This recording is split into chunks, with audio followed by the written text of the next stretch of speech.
Hey guys, welcome back to Covenant Canon. Well, it's out.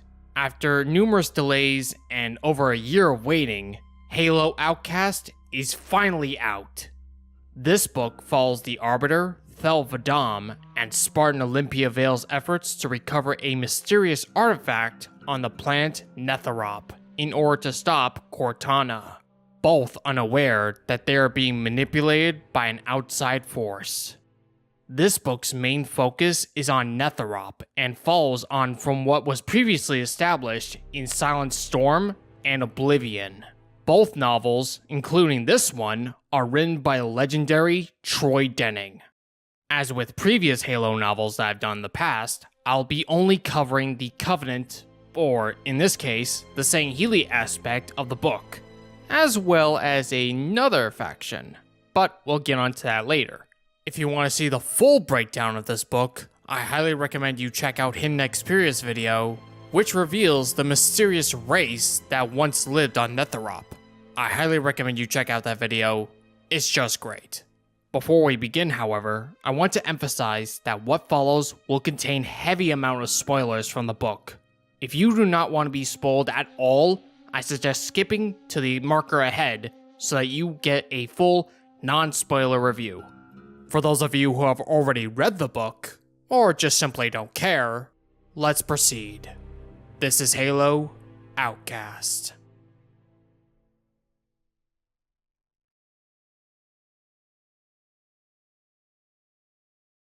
The story begins in November of 2559, 3 days after the destruction of Doisak and the raising of the Alt-Sonnen system by the Forerunner Guardians, under the control of the renegade AI, Cortana.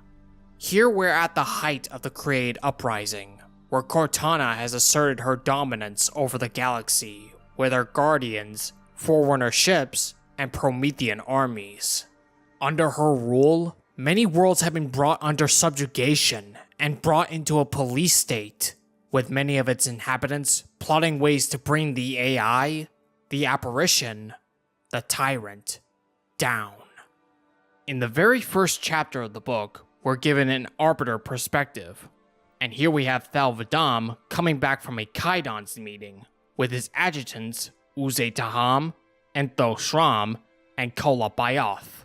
All three of them were pivotal in the events of Hunters in the Dark, where they assisted the UNSC in stopping the firing of the Halo array in 2555.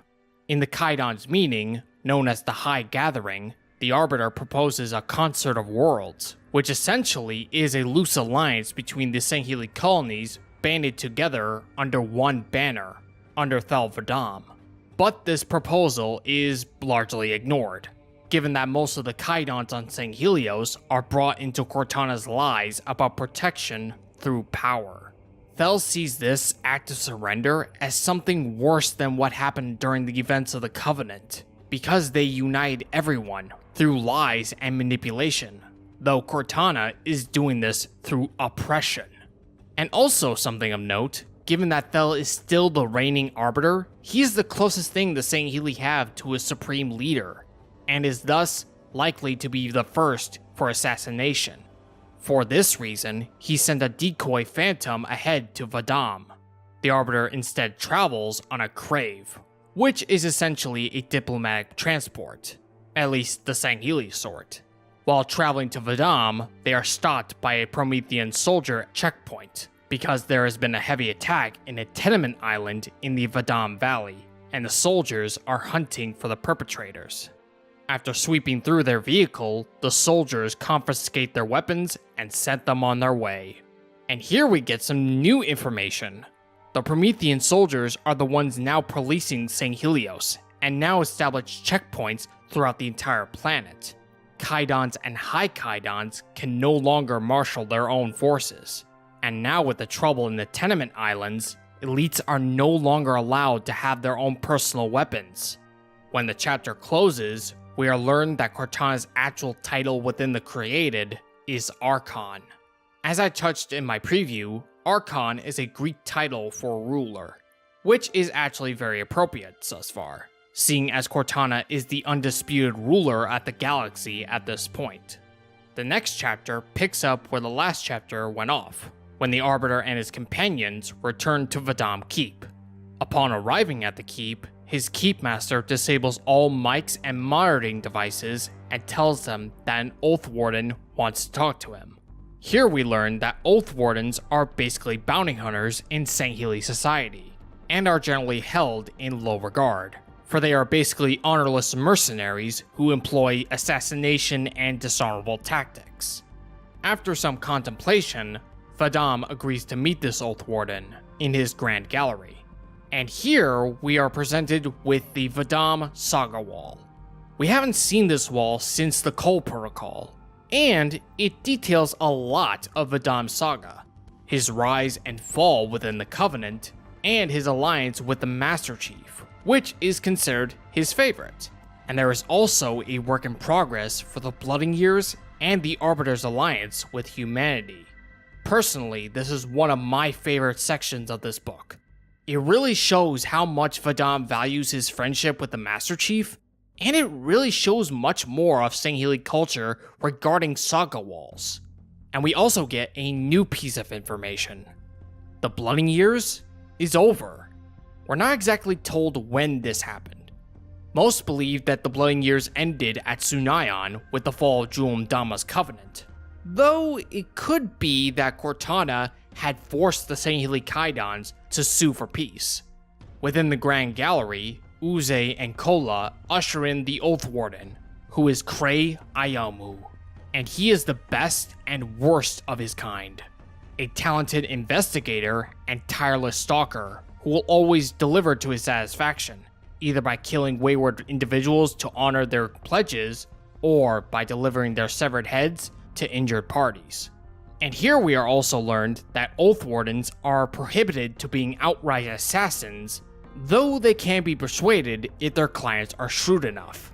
When Ayamu is brought before the Arbiter, he reveals that his clan has been betrayed by a human woman called Kili Laiuska, a human woman living in the Vadam Valley, who Oni was financing to investigate Netherop's pre-Forerunner civilization, whose funds vanished when the Kraid rose up.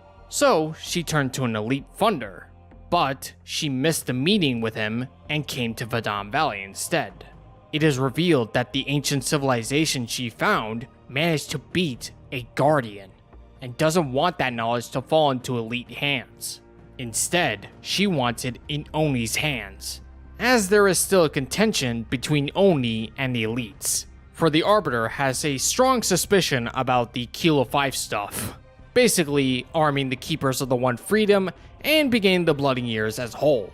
Ayamu suspects that Cortana fears Laiuska because of this knowledge, and thus flares up Vadam's interest, and he and the Oath Warden reach an agreement to meet at Netherop. Now, for those of you who are wondering why Vadam wouldn't just tell Olympia Vale and team up, well, there is actually a reason. After seeking the assistance of the UNSC on multiple occasions, with the Siege of Kolar and the Battle of Sunayon, he fears that he's alienated his own Kaidans. And like I previously stated, he still has a strong suspicion about Oni, and he doesn't want them getting hands on such a powerful weapon. So in order to liberate Sanghelios from Cortana, he feels that he must do this on his own, without any assistance. Chapter 3 follows the events of Olympia Vale, so I will not cover that. However, there are some key details I wish to discuss. The tenement camps in Vadam were built in the crater left behind by the UNSC's Mac that destroyed Avu Metelkam's crew. And Lord Hood has been helping out the Arbiter by supplying him with specs in order for the Swords of Sanghelios to create their own stealth ships, kinda like Prowlers. This is an attempt to bolster UNSC and Sangheili interest, though it is suspected that some engineers are working with Oni in order to exploit some backdoors. And there is also one very funny thing I really found enjoyable. When Vale receives a message from Kili Ayuska, her old friend, it is through a Sangheili trysting pod. This is something of a secret message from Sangheili females to their mates whenever they want to make romantic ventures. This device was used so that Sangheili children would not know the identities of their fathers. These notes are very minor, but me personally, I found them very enjoyable. But let's move on. The Arbiter and his flotilla arrive at Netherop, while Kola, Uze, and Neptho stay on Sanghelios to hide the fact that the Arbiter has left to look for this Guardian killer. Aboard the Arbiter's flagship, the Sword of Harmony, he conveys a meeting between two of his Kaidons who have joined up for this expedition. And here we're introduced to the two Kaidons, Gi Talit, a Kaidon from the Sangheili colony world of Veldraka, and the other is a female High Kaidon, who is known as Olabisi Verodai. That name should sound familiar for those of you who have read Divine Wind. Olabisi is the former love of Inslan Gadogai.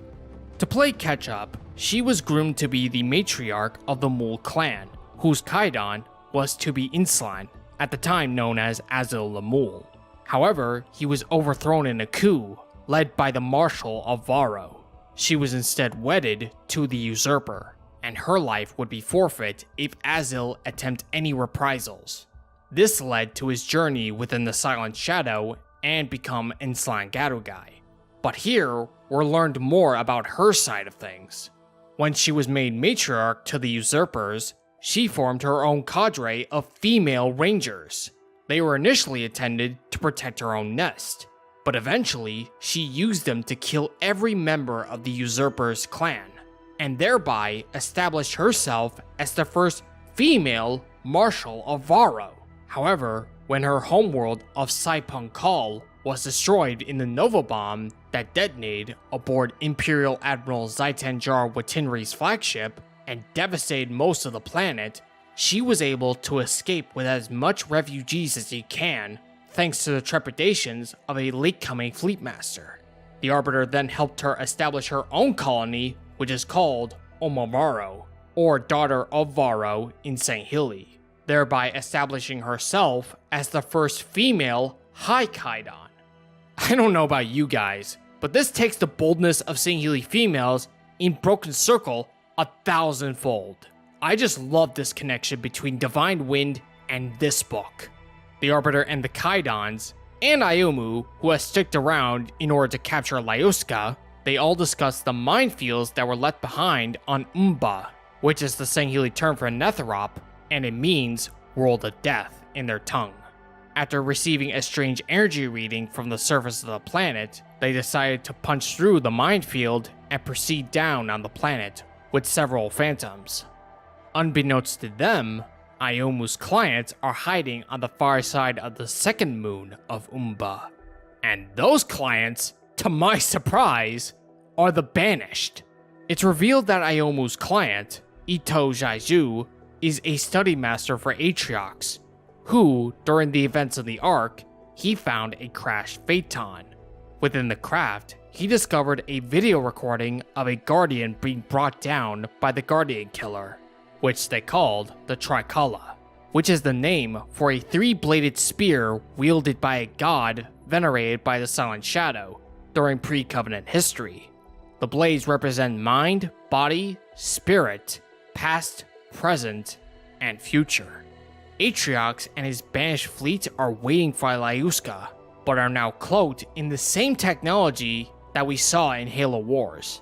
Atriox is determined to find the Tricala before moving on Zeta Halo. In the following chapter, the Arbiter and his company go down on the mountains above a buried city, or a tell as it's known.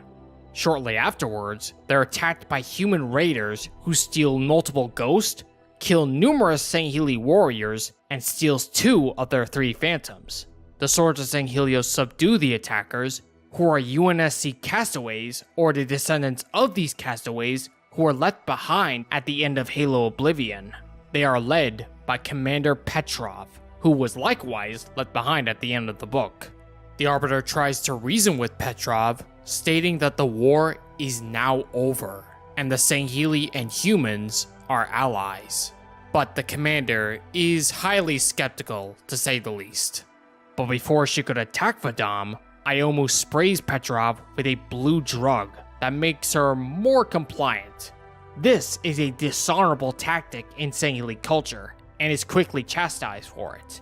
However, the Arbiter relents, and proceeds to interrogate Petrov. She reveals that she has been warring with the Covenant castaways who were likewise left behind at the end of Halo Oblivion.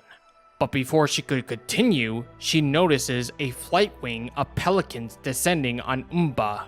There we see the full might of the Guardian Killer. This is described as a flashing light with a portal coming beneath it, and it caused a reconciliation wave which devastates the surface of the planet. The Arbiter and his companions then seek shelter. He then sees the owl and they plan to make contact and cooperate with its crew. The Arbiter reveals further to the suspicious Petrov that the war is really over, that they are not enemies, though Petrov's still reluctant to call them allies. He then offers a bit of sightseeing advice actually, and recommends Mount Kilimanjaro, given his experience on Earth during the events of Halo 3. This is something that I found very funny and thought something worth mentioning. But let's move on to the next chapter, where Vale and her surviving companions are looking for an entryway into the Citadel. Unbeknownst to them, they're being observed by the Sangheili castaways, who are led by none other than Nizak Kevarosi, one of the main antagonists of Silent Storm and the primary antagonist for Oblivion. In the latter book, he defied the High Prophets and was thus banished to Umba forever. To ensure his exile, the Silent Shadow deployed an array of mines above the planet. This is why we see the mines in the beginning of the book. Nazat and his forces, known now as the Defenders of the Sanctum, who have utilized the Citadel to their own advantages.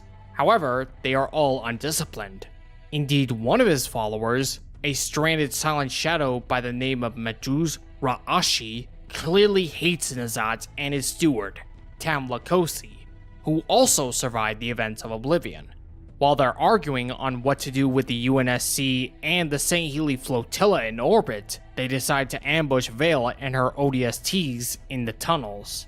It is here shown that they can miraculously control the environment of the Citadel by manipulating its ground via its dust. They then attempted to seize two of their civilian consultants, Lyuska and Roselle, who is one of the castaways that Blue Team rescued at the end of Oblivion. Lyuska escapes, but Roselle is captured. Moving on to the Arbiter, he and Petrov strike up an agreement, and aboard their runners, they go to the Tell and meet up with Vale and her ODSTs. There, Vale confirms to Petrov that the war is indeed over, and the elites are now their allies. They then explain the events of the Create Uprising, the Forerunners, and Cortana. And here, we have a subtle Easter egg to Lord of the Rings, where Petrov compares Cortana to Sauron, and pretty much the Arbiter is pretty much confused on who Sauron is, suggesting that he may be an Oni creation. When I first read this, it made me laugh my ass off. But let's move on. Once fully briefed, Commander Petrov proposes that Vale and the Arbiter strike up an agreement, basically a finders keepers regarding the Guardian Killer. To ensure this, she proposes to Vadam that he speaks with the Sangheili castaways, as he is the best option to convince the castaways to surrender and give up the weapon. Though both are initially reluctant, they agree nonetheless. While the Arbiter and his forces track Nazat and his group via the tunnels, Olabisi is understandably distrustful of Vale and the humans. Given what she experienced with the Nova Bomb above Saipang Call, she has a strong prejudice against humans, and will do anything to slight them. However, the Arbiter is still keen on upholding his side of the agreement. After finally catching up with the Covenant castaways, he encounters the stout Ra'ashi and Nizak Kevarosi. He attempts to explain to them that the Covenant war is over and that they have made peace with humans. Though Ra'ashi desperately wants to leave this planet and return to Sanghelios, Nazat takes the information as well as you might expect, which is to say, not well. He uses the power of the dust to escape from Vadam. declaring him and his followers traitors and apostates. As the Arbiter and his forces pursue N'Zoth further into the tunnels, it's revealed that Iomu placed a tracking beacon on Roselle, who has been taken hostage by N'Zoth. As they pursue further, however, the right wall of the tunnel opens up to reveal N'Zoth and his company. They ambush and attack Arbiter as he tries to convince them to come home. During the course of the battle, however, Iomu throws a canister of poison gas into the tunnel, and a skirmish erupts. During the duration of this battle, the seal within the Arbiter's armor breaks and he begins to pass out from the gas. N'Zoth then escapes, realizing that the Arbiter is merely a diversion for the humans in the Sanctum. It's revealed that the carbines that the Sword Sanghelios use does nothing against the Outcast armor, which is called the Sanctum's Hide.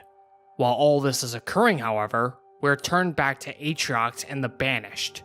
The War Master is confused why there has been no communications between the Sangheili flotilla and the Pelicans and Phantoms on Netherop after the Claw attack.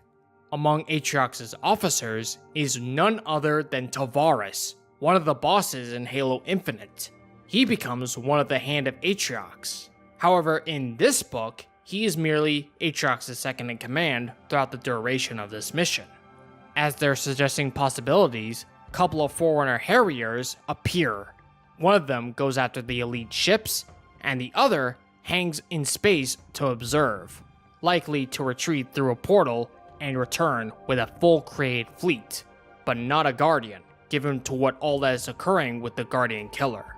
Atriox and Tavares then plan to use the distraction to sneak onto Netherop and secure the Tricala for themselves, and intend on using their own flagship, the Drekar stealth ship, the Hammer of Faith. Moving down on the surface on Netherop, Vale and the Arbiter continue to battle with N'Zoth's defenders. Iomu is able to kill one of the defenders, while Vale and her company disable the other ones. The latter battle results in N'Zoth losing one of his mandibles and Tam breaking his arm. When the Arbiter wakes up in a tunnel with Olabisi's rangers, it is revealed that the Kaidan Gi Talit died when N'Zoth manipulated the tunnels with the gas. Ra'ashi then appears and defects to Vadam's side, because like I said previously, he wants to return to Sanghelios and has no intention on dying on Numba. He then reveals that the Sanctum Hide armor is just the dust from the walls, settling into the skin like mud and becoming scales. When the Arbiter comes with his soldiers to assist Vale and her ODSTs, they are mistaken for N'Zoth's forces and are taking fire. This causes Olabisi to once again urge Vadam to break his agreement with Vale, but he stubbornly refuses. After clearing things up with Vale and her squad, they then proceed to the inner sanctum.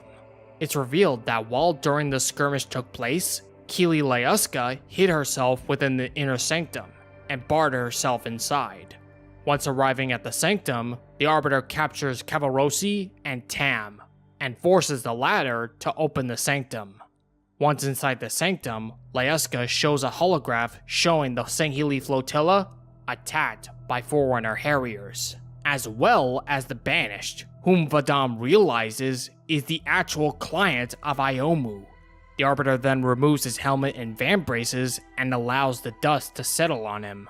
This allows him to control the claw, which he uses to destroy the attackers.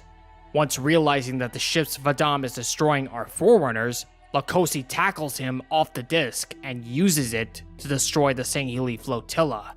After the Arbiter and Vale subdue Lakosi and realize that there is a Condor still in orbit, Vale intends on using it to leave, but notice that one of the Harriers left and is undoubtedly seeking reinforcements. Once they remove the Guardian Killer technology, they realize that this weapon causes irrevocable damage on the planet, where it was revealed that Netherop was once a jungle planet, but it was decimated by this weapon. Before departing, the Arbiter gives Tam and N'Zoth one final choice to leave with them. They refuse, however, and tell them to leave. As the Arbiter, the Swords of Sanghelios, Vale, and our ODST squads land on the surface, The other cast-offs have dug trenches and sands that are littered with banished drop pods. As banished troops land on Umba, Aatrox then arrives with his elite advisor, who was Ayuska's original funder, as well as a brute bodyguard. As the group plans on what to do next, Vale suggests that they give Aatrox the Tricolour, in the hope that they will not only destroy Cortana with the weapon, but themselves, or whatever planet they might use on. Though initially reluctant, the Arbiter gives in to the argument, given that he doesn't want this on Sanghelios no more than Vale wants it on Earth. They don't want their planets to become another Netherop, or even another Doisak. Better the banished than them. While Iomu's kept out of this discussion, they formulate a plan to beguile Aatrox, and use his own cunning against him. When the Arbiter comes to parley with Aatrox, the War Master explains that he paid for the Tricolour, and offers him to surrender it, and in so doing, he'll let him live. In what appears to be a show of defiance, Roselle throws the Tricolour at Aatrox, which is shown to be nothing but nanodust. But Aatrox's advisor assures him that it could be the Tricolour. As they prepare to leave, however, Iomu arrives with the other part of the condenser, fulfilling his end of the contract to the banished, even while he was ignorant of his client's affiliations. To him, a contract was still a contract. However, this is what the Arbiter and Vale counted on. They wanted to make the exchange look more believable, so they kept Iomu in the dark, hoping to use his dishonorable tendencies as a weapon, and use Aatrox's confidence as his own worst enemy. As the banished prepare to leave, however, Aatrox tells the Arbiter he knows about his concert of worlds, where he wants to unite all the Sangheili worlds under his banner, and makes a subtle hint that after dealing with Cortana, he and the banished will seek them out and crush their union. Once the banished left, Vale reminded everyone that the Condors are coming to save them and won't be stranded like they were before. And so, the Arbiter, the Swords of Sanghelios, Ra'ashi, and the Cast-offs finally leave Umba and return to the wider galaxy. But that's not the end of it. In the second to last chapter, the heavily injured Lucosi and Cavarosi make their way to the food processing chamber of the Citadel, but their food has gone rotten, and the chamber has all but died away as soon as the Guardian Killer left the chamber. Upon breaking down at this revelation, Tam Lucosi is weighing all his options. He is prepared to die a slow and agonizing death, but he didn't want that for Cavarosi, who he saw was serving the god's will all his life. He gathered up all the rotten food and gave it to Cavarosi, lying to him that everything will be alright. Once Cavarosi is consigned and inspects the food, Tam Lucosi takes his energy sword and fulfills his duty, killing his world master, his mentor, and his friend as an act of mercy. And that's Halo Outcast. I gotta tell you, this book is one of my favorites that Troy Denning has done thus far. He has really done an amazing job on fleshing out the Arbiter, the Swords of Sanghelios, his relationship with Olympia Vale and the UNSC. He really did a great job in exploring Umba and noting all the events from the previous novels that Umba is in. The only gripe I have with this book is the distrust between the Arbiter and Vale. While I certainly understand their viewpoints and why they are reluctant to rely on the other, it's still kind of out of character. But all in all, I really enjoyed this book. I think it's safe to say it's among my top 5 favorite Halo books thus far. And with such consideration, I would give Halo Outcast a 9 out of 10. It is definitely a great book, and I highly recommend you guys check it out. If you love The Arbiter, if you love Spartan Vale, and if you love Troy Denning's other Halo books, I definitely recommend checking this out. But, what do you think of Halo Outcast? Have you read it yet? What are your thoughts on it? Let me know in the comments below. And until next time, guys, may the light of Uruz shine your path. Victory to clan and kin, Covenant fans. Covenant Canon, out.